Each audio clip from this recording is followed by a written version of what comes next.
ஒரு சர்ச்சில் செய்கிறாங்க. அநியாயம் இதெல்லாம். அவங்க சொல்றாங்க, நம்முடைய ஆசீர்வாதங்களை பிசாசு எடுத்துட்டு போயிருச்சான். இப்ப நம்ம பிசாசுகிட்ட அதை கேட்டு வாங்க போறோம். சபையே சேர்ந்து சொல்லுது, பிசாசே என் ஆசீர்வாதத்தை கொடு.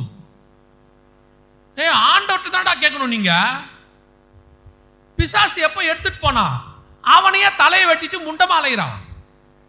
அந்த பையன் பாவம், அவனுக்கே இன்னும் கொஞ்ச காலம் தான் இருக்குன்ட்டு அவனும் டென்ஷன்ல இருக்கான். அவன் வேலையை அவன் பார்ப்பானா, உங்களுக்கு கொடுத்துக்கிட்டு இருப்பானா?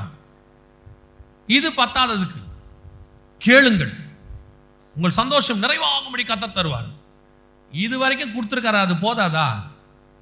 உக்ரைன்ல அவனுக்கு சாப்பாட்டுக்கே வழி இல்லை, ஒன்னு எண்ணியும் 3 வேளை நல்லா சாப்பிட வச்சிருக்கிறாரு.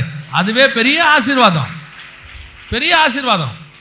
எத்தனையோ கோடீஸ்வரனுக்கு கோடிக்கணக்கான பணம் இருக்கு, இந்தியாக்குள்ள திரும்பி வர்றதுக்கு வழி இல்லை, வந்தா ஜெயில போட்டுருவாங்கன்ற பயம். வெளிநாட்டில் அகதியா சுத்திட்டு இருக்கிறான். நீ நானும் சொந்த நாட்டில் சந்தோஷமா தைரியமா சுத்திட்டு இருக்கிறோம். இதுவே எவ்வளவு பெரிய ஆசீர்வாதம்.